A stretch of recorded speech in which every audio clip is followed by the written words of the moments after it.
Do we believe in the old veterans like Clayton Kershaw and Craig Kimbrell, or are we rolling with the young bloods like Ronny Mauricio and Kyle Teal? I've got those names and more that you need to add to your fantasy teams on today's action-packed episode of Locked On Fantasy Baseball.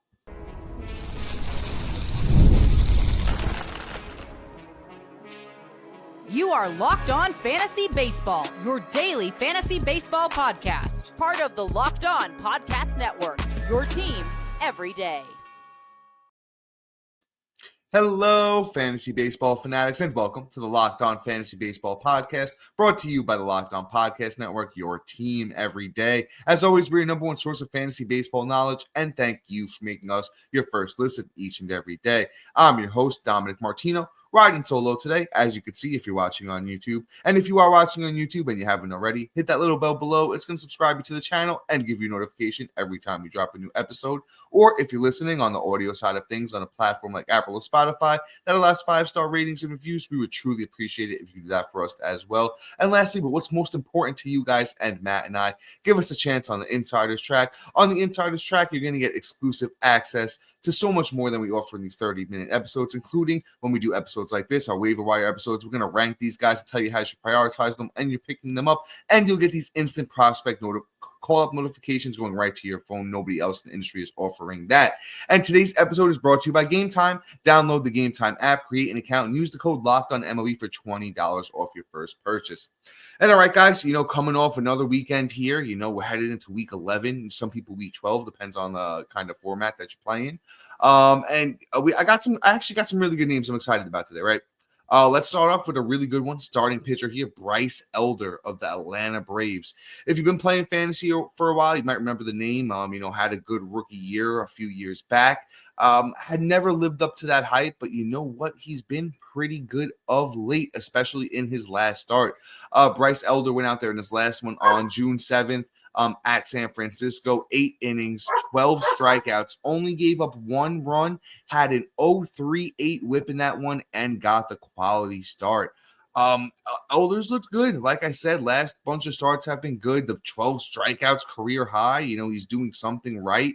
2.97 ERA and an 0.96 whip over his last 5 starts. He's just been very, very impressive of late. I think we need to go out there and grab him in almost every format, to be honest with you, just to see where the thing goes.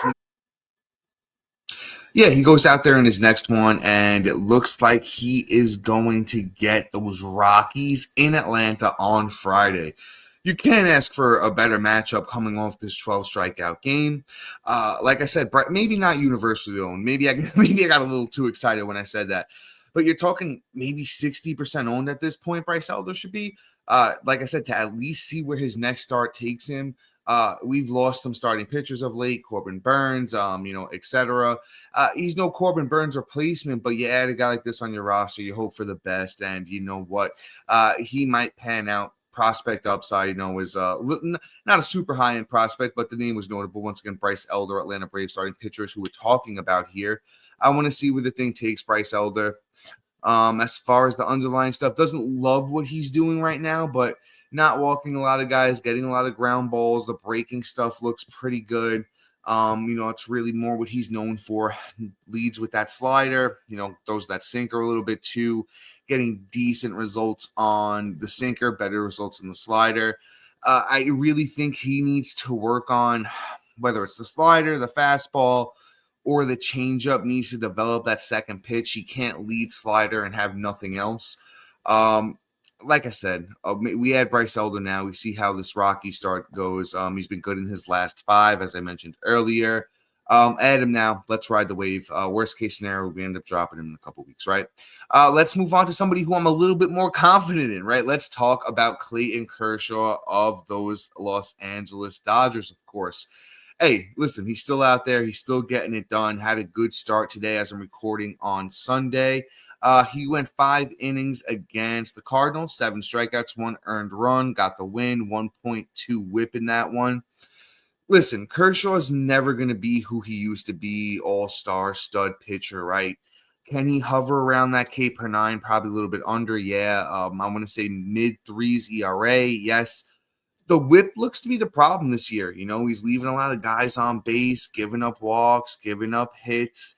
It's not, like I said, not going to be the same kind of guy, but for someone who's 32% owned on Yahoo, might be out there in a couple NL onlys, might be out there in a couple 15s, those deep 12s, those kinds of situations. Yeah, I'm taking Kershaw. I'm going to bet on the talent. I'm going to, if I'm getting him off the waiver wire, he's a guy that you look back at the end of the year, knock on wood, if he doesn't get hurt and he's there in the playoffs time, and he'll be useful. He'll be useful, especially if you're going to pick the matchups, because he got hit hard against the Mets. His first start back was against the Angels, got hit hard against them too. But otherwise, he's been pretty solid. Otherwise, I like Kershaw. I think we snag him now after this St. Louis start, before, he winds up, being, that mid 3 ERA kind of guy with the strikeout, K per 9. And he's going to be closer to 80% owned. He is going to get the Giants at home, next weekend. He's 17 strikeouts away from 3,000, by the way. So he's going to be motivated. And not that he gets those 17 in that one start. But you know what? Hey, listen, he's motivated right now. I think Kershaw, at least for the foreseeable future, is going to be pretty good, useful for fantasy purposes. 32% owned for Kershaw. I'd say it's got to be closer to 80, just to see what he can do. If he rides this wave, keeps it going, at least until he gets hurt, right? So go out there, add Kershaw now while we can, right? Let's move on to a closer. I mentioned him in the opening, and do we believe Craig Kimbrel is back for those Atlanta Braves? It's going to be interesting. It's definitely going to be interesting. Actually, looks like they sent him back down. I do apologize. The latest news is they did send Kimbrel back down. Looks like he was going to get the shot at closing there in Atlanta. I don't think so anymore. So we're going to do a quick switcheroo. Bear with me as we're going to do this live here. And we'll talk about that Atlanta closer situation because Raisel Iglesias is gone. I'll mention that right now. If you have Raisel Iglesias, I'm over it, man, at this point. Don't think, he's been so bad of late. And the Father Time might have officially caught up with Raisel Iglesias. So over there in Atlanta, we're going to take a look at that back of that bullpen, and we're going to see who we think is going to take Raisel Iglesias' job, because that's who we're going to talk about here, because Craig Kimbrel back down. I know Pierce Johnson got a shot at it. The other day. He did blow a save himself. I'm not sure what's going on with Kimbrel. I really thought they were going to give him the shot and let him roll with this year. He's doing good down in the minors. Pierce Johnson on the year, 3.86 ERA, 120 whip, 23 innings, 25 strikeouts. Not bad. Did blow his first save chance, but he might be the other option here. Let's see what goes on with Craig Kimbrel. Maybe there's something going on there. Maybe he comes back up and gets the opportunity, but that yet remains to be seen. But for now, definitely, instead of add Craig Kimbrel, drop Raisel Iglesias. We'll do that one instead. But guys, coming up next, Lance, can he make them dance McCullers again? Christian Encarnacion-Strand is back. We have another prospect call up in Kyle Teal. Those names and more coming up next. And all right, guys, I need to talk to you about my friends over at Wonderful Pistachios. Are you looking for a snack that's both delicious and nutritious? Crack into a good source of protein with Wonderful Pistachios. Wonderful Pistachios is one of the highest protein nuts. Each 1 ounce serving has 6 grams of protein, giving you over 10% of your daily value. Plus, they're packed with fiber and better for you unsaturated fats to help keep you feeling fuller for longer. Personally, I love the no-shell variety. It's the perfect grab-and-go snack for busy days. Whether I'm snacking at my desk, on a road trip, or just need a quick protein boost, they're always my go-to snack. And, hitting the gym, that's another great one. And you always got to have some laying around the house anytime. And if you personally love cracking into every shell for that satisfying crunch, the Incel options are a classic favorite as well. So they got you covered on both sides there. Get snacking and get cracking with the snack that packs a protein punch. Visit wonderfulpistachios.com to learn more today. And all right, guys, one more time, just want to mention to you, give Matt and I a chance on the Insider Track. It's just so much more than we offer here in these 30-minute episodes. When we do episodes like this, we'll give you these guys ranked, how you should prioritize them when you're picking them up, and a little bit more than we can offer in these 30-minute episodes. And then one of my favorite things is the prospect call-up notifications going right to your phone through a text messaging alert, so you could beat your whole team, your whole league, and get these prospects on your team before anybody else. The link is in the bio wherever you're listening, watching, and is available on any of our social media platforms. So check us out once again on the Insider's Track. And all right, let's keep things moving here. I just mentioned his name, and we got to keep talking about him, man. Lance McCullers has looked great, since he's been back. And guess who he gets again this upcoming week? It is those Chicago White Sox, man. You know what? He got them the first time out, didn't impress against them, didn't give up a run, but it was his first outing. I have a feeling Lance is going to be much better in this start on June 10th. He's 46% owned on Yahoo.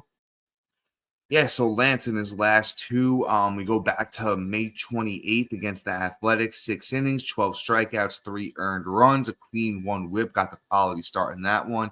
His last start on June 3rd at Pittsburgh, 6 innings, got the win, 7 strikeouts, no earned runs, 0-5 whip, quality start. Lance has been good, man. He's been good in the past, been a very good quality starter for Houston. I think we buy in. I think we buy in at the moment. He took him a little bit to get on track. He got rocked really bad against Cincinnati. That's what's really killing his numbers on the season right now. I wouldn't really pay too much attention to McCullers' season-long numbers. You look into what he's been doing in his last 4 starts, his last 2 specifically. Even his last 3 haven't been horrible. Against Seattle, the whip is a little bit high. But that's basically Lance's spring training coming out here against these big league teams. We know he had that minor league rehab assignment where he was really good, but you know what? Once you come out here into the bigs, it's a whole different ball game. So I like Lance McCullers, Houston Astros starting pitcher, 46% owned on Yahoo. He's up 30% the last couple of days over the weekend here. Snag him now while you still can.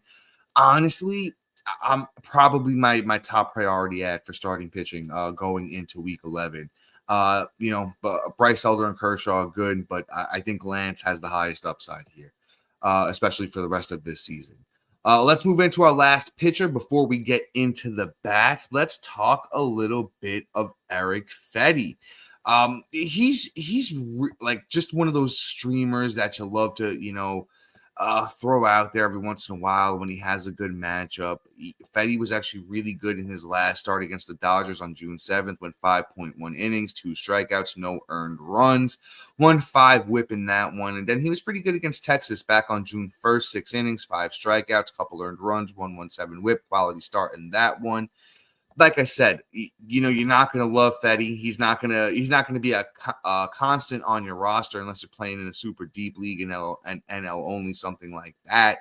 He gets Milwaukee on the road in his next one. Not a super easy matchup. You deep league players might want to take interest in that because, there might not be much else out there on your waiver wire at the moment. So, Fedde, St. Louis Cardinals starting pitcher, he's been solid in his last 2. Season-long numbers aren't atrocious with the 3.54 ERA across his 13 starts, 130 whip, 73 innings, 46 strikeouts. Not really a strikeout kind of guy, so if you're looking for strikeouts, you're not going to want to add him. But if you need to get that ERA down a little bit, potentially a little bit of help in the whip, he's kind of touch and go in that department. Fedde might be useful in leagues like, formats like that, when situations where you're just kind of trying to control your whip and things like that. Otherwise, like I said, this is probably more for our deeper league players here with Mr. Erick Fedde of those St. Louis Cardinals once again. Let's get into the bats. The bats. There's a couple of good ones here I'm excited about up at the top. Let's talk about Christian Encarnacion-Strand. And if you've been listening to the pod this year, you probably had him stashed. And if you did, man, you're laughing your way to the bank right now because Strand has been pretty solid since he's been back. And honestly, I'm underselling it. In the first the only 2 games since Strand has been back, he's hit cleanup in both. On June 7th, went 2 for 5 with a homer, 3 RBIs. Then on June 8th, as I'm recording here today, Strand went 2 for 3, another homer. Strand's only 21% owned on Yahoo. This is a guy talking about 85, 90% owned at this point. He's got a lot of pop in the bat. He could hit for, a decent average. He's done it in the minors multiple times. Could be a 275 type of bat. If he's sitting fourth in this Reds lineup, there's going to be a lot of RBIs. He's going to help you in 3 categories. Once again, Christian Encarnacion-Strand, first baseman, Cincinnati Reds is who I'm talking about here. Not going to steal bags. He's not very fast, but light tower power. You're talking about a guy who has 40 home run kind of pop in the prime of his career, 275 kind of average dude. Let's talk about just what he did. Had a little stint in 2023 where he played 63 games in the bigs, 222 at bats, 29 runs, 7 doubles, 13 homers, 37 RBIs, and hit 270. So that's just a little taste of, the kind of guy that Strand could be. I want to talk about one particular season, though, that Strand had in the minors because he was outstanding. Well, there's 2, actually. 2022 in the minors, Strand, 122 games, 484 at-bats, 76 runs with 31 doubles, 5 triples, 32 homers, 114 RBIs, and he hit 304. Followed up in 2023 in the minors with 278 at-bats, 67 games played, 65 runs, 21 doubles, 2 triples, 20 homers, 62 RBIs, 33 walks to 69 strikeouts, and hit 331. So that's the kind of bat we're talking about. I don't think he'll ever get up to the 300 batting average, but does have big profile power and is going to knock in a bunch of RBIs with the likes of Elly De La Cruz and them boys hitting in front of him over there in Cincinnati.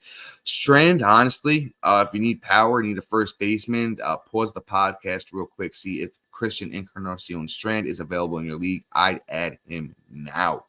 Let's move into this next. Another young bat, man. We got some. We love the young bats over here in Locked On Fantasy Baseball. They're just always so interesting and a lot of upside here with a lot of them.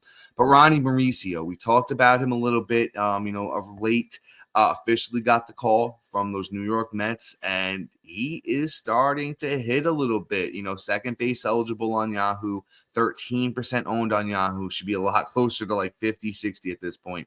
Mauricio's last 3 games, June 6th went 1 for 4. June 7th, 2 for 4 with 2 runs, a homer, and a steal.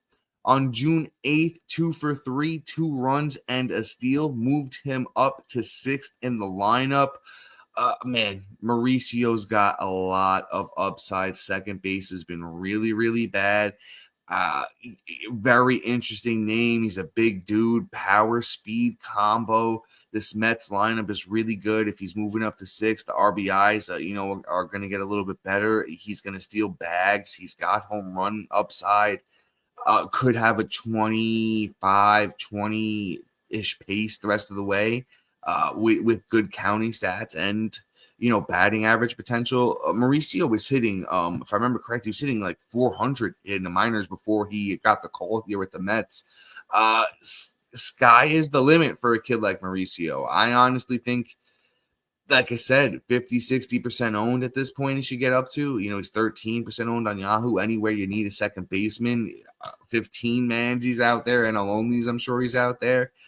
He needs to be owned in those types of situations. Another pause the podcast moment. If you need a second baseman that is going to be pretty good, go out there and snag Ronny Mauricio. I love the profile. He's done it before in the bigs. In a small stint, showed power, showed speed. Just go out there and snag the kid. He's got a lot of upside, and he's finally starting to hit after getting the call here for the Mets. Once again, Ronny Mauricio, second baseman. Go out there and snag him now. But before we move into the call-up of Kyle Teal, Joe Adell is back apparently, and Jesus Sanchez, those names and more coming up next. And before, once again, we move on, I want to talk to you about my friends over at Game Time. There's nothing better than catching an MLB game live, the crack of the bat, the roar of the crowd, and the smell of the ballpark food. It doesn't get better than that. If you're looking to go last minute, Game Time makes getting the tickets easier than ever with their last minute ticket deals. They're all in pricing and a lowest price guarantee. Game Time takes the stress out of buying MLB tickets. Plus, ticket prices drop as game time gets closer, meaning you can score an incredible deal. If you're looking to do a spontaneous game night like I did recently, I grabbed some last minute tickets for me and my girlfriend, headed over to go see those Yankees, of course. And game time had unbeatable prices, which meant more money for food and merch. And with their game time picks features, this makes finding the best deals effortless. It filters out the fluff and highlights the top discounts in the stadium. And then, another amazing feature is the seat view before you buy. I personally love that I can preview the exact seat I'll be sitting in before I purchase it. So there's no bad surprises when I get to the stadium, like a pole in the way or anything of the such. So take the guesswork out of buying tickets with Game Time. Download the Game Time app, create an account, and use the code LOCKEDONMLB for $20 off your first purchase. Terms apply. Again, create an account and redeem the code LOCKEDONMLB for $20 off. Download Game Time today. Last minute tickets, lowest prices always guaranteed.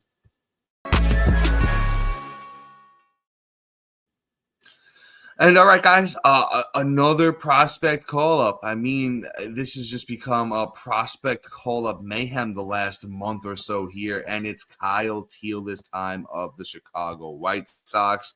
We spoke about him before. He's been mentioned on this podcast when we do our, prospect episodes. Big catcher, getting a little bit of first baseman reps too, 6 foot 210. Came over a couple of, I believe it was last year or 2 years ago, Kyle Teal did. And he's been all right so far this year down in the minors. With 50 games played, 183 at-bats, 34 runs, 10 doubles, 8 homers, a triple, 30 RBI, 7 steals, 30 walks to 54 strikeouts, and a 295 batting average. So the kid has almost that JT Realmuto vibe where he can hit for some batting average. There's a little bit of pop. There's a little bit of speed. I think what's going to hold Teal back the most is just this White Sox lineup. They're not very good.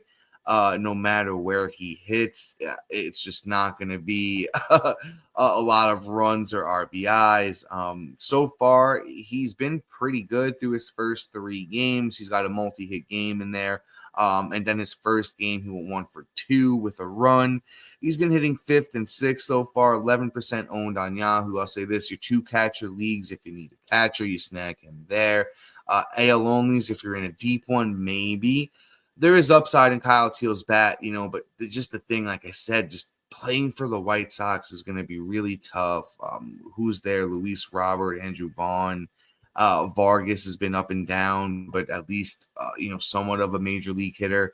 But just not much else going on over there for Teal. And it's deflating, trying to wake up and playing for a team that's just not really going to, give you opportunities to succeed and be successful.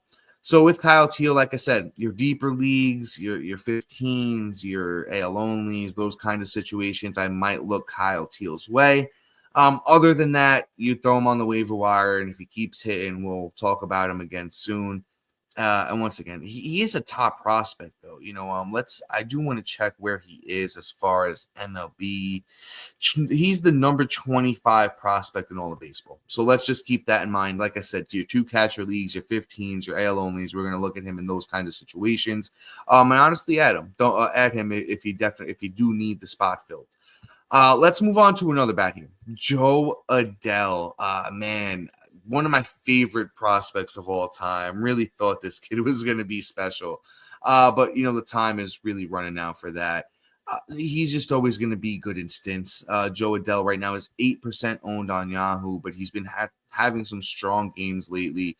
On June 7th, he went 3 for 3 with 2 homers and 3 RBIs. On June 3rd, 1 for 3 with a run and a steal. Another multi-homer game on June 2nd, 2 homers, 2 for 4. I hit a home run on May 31st with 2 RBIs, 3 for 4 on May 30th for Adell with RBI. On the season, Adell, 56 games played, 224 batting average, 20 runs, 11 homers, 29 RBIs, 2 steals. Your 5 outfielder leagues, those type of situations. I'm looking at Adell there. He's got a little bit of pop. Both more than a little bit of pop. Got some speed. has been hitting 7th and 8th in this Angels lineup, which isn't very good. RBIs have been all right on the season.